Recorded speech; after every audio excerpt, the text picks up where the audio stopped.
We turn to Aristotle after examining theories, modern theories of justice, that tried to detach considerations of justice and rights from questions of moral desert and virtue. Aristotle disagrees with Kant and Rawls. Aristotle argues that justice is a matter of giving people what they deserve. And the central idea of Aristotle's theory of justice is that in reasoning about justice and rights, we have unavoidably to reason about the purpose or the end or the telos of social practices and institutions. Yes, justice requires giving equal things to equal persons, but the question immediately arises in any debate about justice, equal in what respect? And Aristotle says we need to fill in the answer to that question by looking to the characteristic end or the essential nature or the purpose of the thing we're distributing. And so we discussed Aristotle's example of flutes, who should get the best flutes, and Aristotle's answer was the best flute players. The best flute player should get the best flute because that's a way of honoring the excellence of flute playing. It's a way of rewarding the virtue of the great flute player. What's interesting, though, and this is what we're going to explore today, is that it's not quite so easy to dispense with teleological reasoning when we're thinking about social institutions and political practices. In general, it's hard to do without teleology when we're thinking about ethics, justice, and moral argument. At least that's Aristotle's claim, and I would like to bring out the force in Aristotle's claim by considering two examples. One is an example that Aristotle spends quite a bit of time discussing, the case of politics. How should political offices and honors, how should political rule be distributed? The second example is a contemporary debate about golf and whether the Professional Golfers Association should be required to allow Casey Martin, a golfer with a disability, to ride in a golf cart.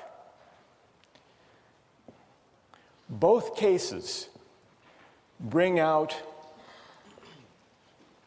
a further feature of Aristotle's teleological way of thinking about justice, and that is that when we attend to the telos or the purpose, sometimes we disagree and argue about what the purpose of a social practice really consists in, and when we have those disagreements, part of what's at stake in those disagreements is not just who will get what, not just a distributive question, but also an honorific question. What qualities, what excellences of persons will be honored? Debates about purpose and telos are often, simultaneously, debates about honor. Now let's see how that works in the case of Aristotle's account of politics. When we discuss distributive justice these days, we're mainly concerned with the distribution of income and wealth and opportunity. Aristotle took distributive justice to be mainly not about income and wealth, but about offices and honors. Who should have the right to rule? Who should be a citizen? How should political authority be distributed? Those were his questions. How did he go about answering those questions?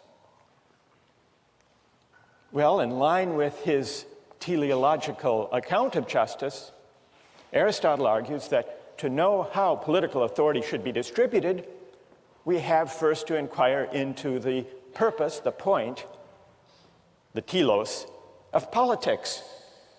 So what is politics about? And how does this help us decide who should rule? Well, for Aristotle, the answer to that question is, politics is about forming character, forming good character. It's about cultivating the virtue of citizens. It's about the good life. The end of the state, the end of the political community, he tells us in Book 3 of the Politics, is not mere life. It's not economic exchange only. It's not security only. It's realizing the good life. That's what politics is for, according to Aristotle. Now, you might worry about this. You might say, well, maybe this shows us why those modern theorists of justice and of politics are right. Because remember, for Kant and for Rawls, the point of politics is not to shape the moral character of citizens. It's not to make us good. It's to respect our freedom to choose our goods, our values, our ends, consistent with a similar liberty for others. Aristotle disagrees. Any polis which is truly so called, and is not merely one in name, must devote itself to the end of encouraging goodness. Otherwise, political association sinks into a mere alliance. Law becomes a mere covenant, a guarantor of men's rights against one another, instead of being, as it should be, a way of life such as will make the members of a polis good and just. That's Aristotle's view. A polis is not an association for residence on a common site, or for the sake of preventing mutual injustice and easing exchange, Aristotle writes. The end and purpose of a polis is the good life, and the institutions of social life are means to that end. Now, if that's the purpose of politics, of the polis, then Aristotle says we can derive from that the principles of distributive justice, the principles that tell us who should have the greatest say, who should have the greatest measure of political authority. And what's his answer to that question? Well, those who contribute the most to an association of this character, namely an association that aims at the good, should have a greater share in political rule and in the honors of the polis. And the reason is they are in a position to contribute most to what political community is essentially about.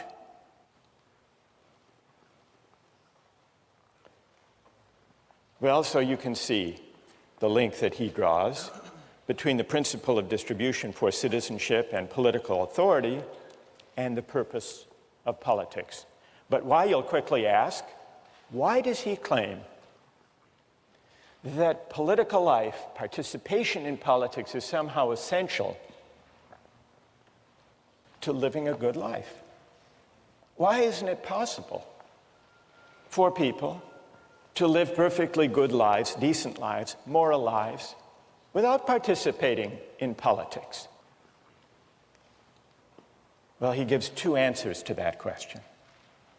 He gives a partial answer, a preliminary answer, in Book 1 of the Politics, where he tells us that only by living in a polis and participating in politics do we fully realize our nature as human beings. Human beings are by nature meant to live in a polis. Why? It's only in political life that we can actually exercise our distinctly human capacity for language, which Aristotle understands as this capacity to deliberate about right and wrong, the just and the unjust. And so Aristotle writes in Book 1 of the Politics that the polis the political community, exists by nature and is prior to the individual. Not prior in time, but prior in its purpose. Human beings are not self-sufficient, living by themselves outside a political community. A man who is isolated, who's unable to share in the benefits of political association, or who has no need to share because he's already self-sufficient, such a person must be either a beast or a god. So we only fully realize our nature, we only fully unfold our human capacities when we exercise our faculty of language, which means when we deliberate with our fellow citizens about good and evil, right and wrong, just and the unjust. But why can we only exercise our capacity for language in political community, you might ask? Aristotle gives a second part, a fuller part of his answer in the Nicomachean Ethics, an excerpt of which we have among the readings. And there he explains that political deliberation, living the life of a citizen, ruling and being ruled in turn, sharing in rule, all of this is necessary to virtue. Aristotle defines happiness not as maximizing the balance of pleasure over pain, but as an activity of the soul in accordance with virtue. And he says that every student of politics must study the soul because shaping the soul is one of the objects of legislation in a good city. But why is it necessary to live in a good city in order to live a virtuous life? Why can't we just learn good moral principles at home or in a philosophy class or from a book? Live according to those principles, those rules, those precepts, and leave it at that. Aristotle says virtue isn't acquired that way. Virtue is only something we can acquire by practicing, by exercising the virtues. It's the kind of thing we can only learn by doing. It doesn't come from book learning. In this respect, it's like flute playing. You couldn't learn how to play a musical instrument well just by reading a book about it. You have to practice, and you have to listen to other accomplished flute players. There are other practices and skills of this type. Cooking. There are cookbooks, but no great chef ever learns how to cook by reading a cookbook only. It's the kind of thing you only learn by doing. Joke telling is probably another example of this kind. No great comedian learns to be a comedian just by reading a book on the principles of comedy. It wouldn't work. Now, why not?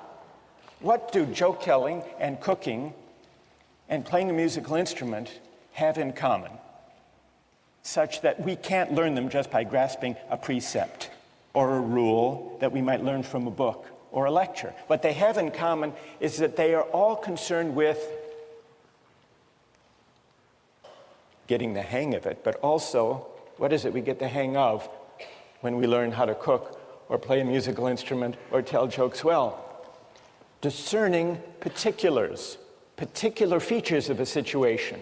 And no rule, no precept could tell the comedian or the cook or the great musician how to get in the habit of, the practice of, discerning the particular features of a situation. Aristotle says virtue is that way too. Now, how does this connect to politics? The only way we can acquire the virtues that constitute the good life is to exercise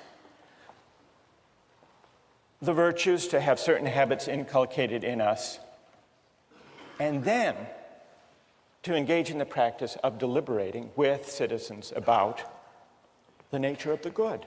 That's what politics is ultimately about. The acquisition of civic virtue, of this capacity to deliberate among equals, that's something we couldn't get living a life alone outside of politics. And so that's why, in order to realize our nature, we have to engage in politics.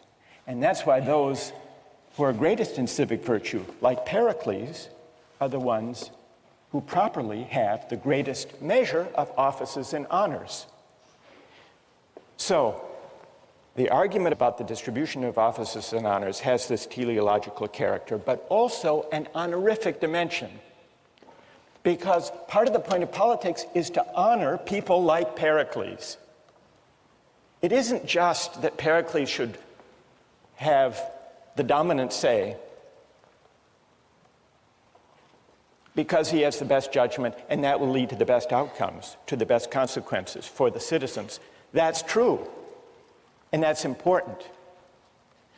But a further reason people like Pericles should have the greatest measure of offices and honors and political authority and sway in the polis is that part of the point of politics is to single out and honor those who possess the relevant virtue, in this case civic virtue, civic excellence, practical wisdom, to the fullest extent. That's the honorific dimension bound up with Aristotle's account of politics. Here's an example that shows the link in a contemporary controversy, the link to which Aristotle draws our attention between arguments about justice and rights on the one hand, and figuring out the telos, or the purpose of a social practice, on the other. Not only that, the case of Casey Martin and his golf cart also brings out the link between debates about what the purpose of a social practice or a game is, on the one hand, and the question of what qualities should be honored on the other. The link between teleology and honor-based principles of distributive justice. Who was Casey Martin? Well, Casey Martin is a very good golfer, able to compete at the highest levels of golf, but for one thing. He has a rare circulatory problem in his leg that makes it very difficult for him to walk. Not only difficult, but dangerous. And so he asked the PGA, which governs the Pro Tour in golf, to be able to use a golf cart when he competed in professional tournaments. The PGA said no, and he sued under the American for Disabilities Act. He sued in a case that went all the way to the United States Supreme Court. The question the Supreme Court had to answer was, does Casey Martin have a right that the PGA allow him to use the golf cart on the tour, or not? How many here think that, from a moral point of view, Casey Martin should have a right to use a golf cart? And how many think that he should not have a right to a golf cart in the tournaments? So the majority are sympathetic to Casey Martin's right, though a substantial minority disagree. Let's first hear from those of you who would rule against Casey Martin.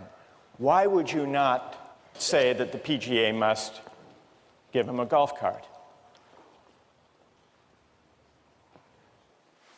Yes.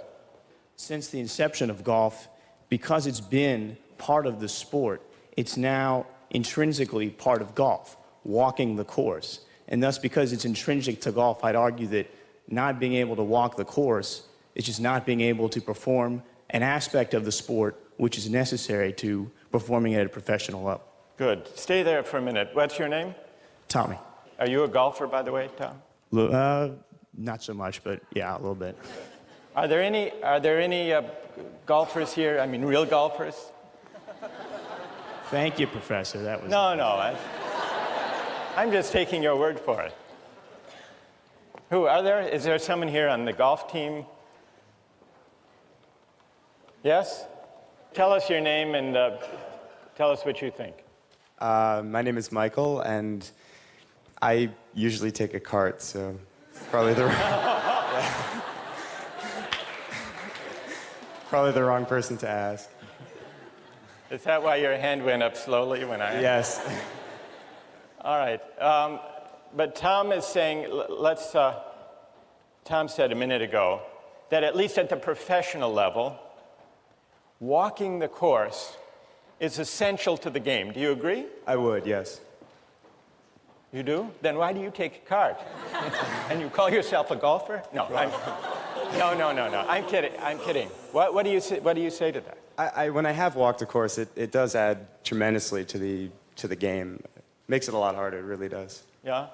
All right, let's hear, Michael and Tom, stay there. Let's hear from people who say that he should have a right to a golf cart. Why? Who's prepared to defend that position? Yes. Well, I think the PGA should definitely be required to give him a golf cart because they argue in the decision that it's not just a matter of he's not experiencing fatigue. For him, he's still walking about a mile. The cart can't go everywhere with him. And in that mile, he's still experiencing more fatigue and pain than a healthy player would. So it's not as if you're removing the disadvantage. What's your name? Riva. Riva, what do you say to Tom's point that walking the course is essential to the game? It would be as if a disabled player could play in the NBA but not have to run up and down the court. Well, I think there are two responses to that. First, I don't think it's essential to the game because most golfers who play, particularly recreationally, don't play with a cart. Like and Michael. Michael.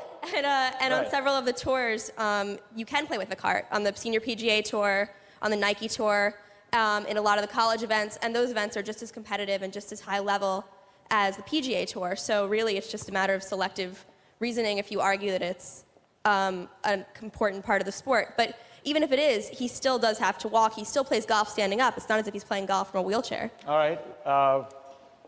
Who else? Go ahead. I think the whole point of a competition is that it calls out the best, from the second best or from the third best. And when we're talking about the national level, we're talking about, the highest of the highest. And I think what they're arguing about here is the purpose of competition. And I think in the sake of competition, you can't change the rules. So the purpose of the competition includes walking. That's an essential, you agree with Tom. And what's your name? David. The Supreme Court ruled that the PGA did have to accommodate Casey Martin. And they did it on grounds that Riva mentioned, that walking isn't really an essential part of the game. They cited testimony saying that walking the court consumes no more calories than you get eating a Big Mac. That's what walking is in golf. According to the majority, Scalia was in dissent. Justice Scalia agreed with David. He said, there is no purpose. It's not, and it's certainly not for courts to try to figure out the essential purpose of golf. Golf, like any game, is strictly for amusement. And if there's a group that wants to have one version of the game, they can have that version of the game.